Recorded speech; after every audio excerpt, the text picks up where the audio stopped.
স্বাগত রাজদীপ কিচেনে। শীতকাল মানে বাঁধাকপি আর ফুলকপি আর বাঁধাকপি মার্কেটে কিন্তু চলে এসছে।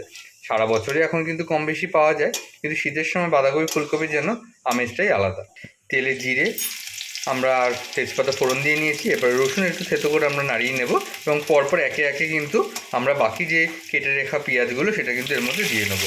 এটা কিন্তু খুব চটজলদি রান্না বন্ধুরা। এই রান্নাটা করতে কিন্তু একদমই সময় লাগে না। যারা ব্যাচেলার বা যারা কিন্তু ঘরের বাইরে থাকেন পড়াশোনা বা চাকরির জন্য, তারা এইভাবে চটজলদি কিন্তু রান্নাটা করে নিতে পারেন এবং বাঁধাকপি কিন্তু যেভাবেই করা যায় ভালোই লাগে খেতে। এবার পরিমাণ মধ্যে নুন দিয়ে নিচ্ছি বন্ধুরা। এবার হলুদ দিয়ে নেবো। এবার ভালো করে মশলাগুলোকে মিশিয়ে নেবো। এই হলুদ এবং এর বাদে আরও কিন্তু মশলার মধ্যে পড়বে। একে একে কিন্তু আমরা সেই সমস্ত কিছু দিয়ে নেবো। বাঁধাকপি কে কীভাবে খেতে ভালোবাসেন, কেউ চিংড়ি মাছ দিয়ে, কেউ কোনো রুই মাছ বা কাতলা মাছের মাথা দিয়ে, তো অবশ্যই কমেন্ট করবেন কার কী প্রিয়, বাঁধাকপি কীভাবে খেতে ভালোবাসেন। এবং শীতকাল মানেই মটরশুঁটি দিয়েও বাঁধাকপি খেতে কিন্তু অসাধারণ লাগে। পেঁয়াজটা হালকা ভাজা হলে এবং মশলার সাথে মিশে গেলে এর মধ্যে আমরা আদা বাটা দিয়ে নিলাম এবং আদা বাটা দিয়ে ভালো করে আদা বাটাটা মিশিয়ে নেবো যতক্ষণ না কাঁচা আদার গন্ধটা চলে যায়।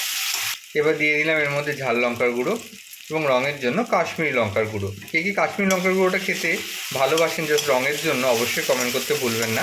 আমার বাবা কিন্তু একদমই এই কালারের জন্য কাশ্মীরিটা পছন্দ করে না, আর আমি ঠিক উল্টো। আমার কিন্তু এই কাশ্মীরি লঙ্কার গুঁড়ো দিলেই যেন মনে হয় রান্নাটা দেখতে অসাধারণ লাগে।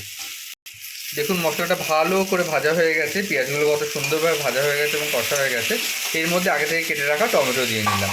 টমেটো না দিলে কিন্তু বাঁধাকপির টেস্টটা একদম বাড়ে না বন্ধুরা। তো কে কে বাঁধাকপিতে টমেটো খেতে ভালোবাসেন অবশ্যই জানাবেন। সুন্দরভাবে সমস্তটা কষে গেছে।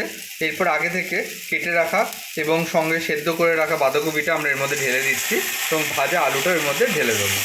ভালো করে বাঁধাকপিটা আমরা কিন্তু সেদ্ধ করে চটকে রেখেছিলাম যাতে ভালো করে মিহি হয়ে যায়। তো কে কে বাঁধাকপি সেদ্ধ করেন বা কে কে কাঁচা বাঁধাকপি খান, দুটোর টেস্টটা কিন্তু হালকা একটু পার্থক্য হয়ে যায়।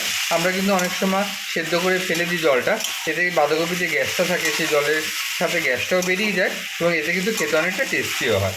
এবং আগেই বলে রেখেছিলাম যে কে কে মাছ দিয়ে বা চিংড়ি মাছ বা মাছের মাথা দিয়ে খেতে ভালোবাসেন। আজকে দেখুন বাঁধাকপির সাথে আমাদের একটা মাছের ছোটো চপ ভাজা হবে। চলুন তাহলে দেখানো যাক মাছ ফ্রাইটা কী হবে। এই দেখুন বন্ধুরা, আমুদি মাছ। এই সুন্দরবনে গেলে খুব দেখা যায় এই আমুদি ফ্রাইটা, বা পিকনিক গেলে, শীতকাল মানেই পিকনিক, এবং পিকনিকে কিন্তু এই আমুদি ফ্রাইটা সবাই প্রচুর খায়। এই বাঁধাকপির সাথে এই আমুদি ফ্রাইটা কিন্তু অসাধারণ লাগে বন্ধুরা। তো আজকে বাঁধাকপির সাথে আমরা কিন্তু এই আমুদি ফ্রাইটাই করবো। এই জন্য বাঁধাকপিতে কোনো কিন্তু আমরা মাছ ইউজ করিনি। জাস্ট দেখুন বাঁধাকপিটা হালকা জলটা টেনে নিলে, একটু কষা হয়ে গেলেই কিন্তু বাঁধাকপিটা রেডি হয়ে যাবে। এরকম চটজলদি কিন্তু বাঁধাকপিটা হয়ে যায়। এরপরে আপনার এর মধ্যে গরম মশলা দিতে পারেন, ঘি দিতে পারেন, যে যেভাবে দিতে পারেন। চলুন তাহলে রান্নাটা একটু শেষের দিকে হলে আপনাদের সাথে আবার দেখাচ্ছি। দেখুন বলেছিলাম বাঁধাকপিটা আর কমপ্লিট হয়ে গেলে দেখাবো বাঁধাকপিটা কতটা মাখো মাখো হয়েছে। এবং এই বাঁধাকপি দিয়ে কিন্তু অনায়াসে এক থালা ভাত চটজলদি খাওয়া যায়, এবং সাথে যদি এরকম মাছ ফ্রাই থাকে কোনো কথাই নেই। তাহলে চলুন ঘি আর গরম মশলা দিয়ে এটা নামিয়ে নেওয়া যাক। দিয়ে দিলাম পরিমাণ মতো ঘি এবং সাথে গরম মশলা। এবার ঘি আর গরম মশলা দিয়ে জাস্ট একটু নাড়িয়ে নিন। তারপরেই কিন্তু আর জাস্ট বেশিক্ষণ রাখা যাবে না। এবার এটা ঢেকে রাখুন, তারপরেই সার্ভ করুন। তো কে কে বাঁধাকপি খেতে ভালোবাসেন অবশ্যই কমেন্ট করবেন। আজকে এই পর্যন্ত, পরবর্তীকালে দেখা হবে অন্য কোনো ভিডিও নিয়ে। টাটা।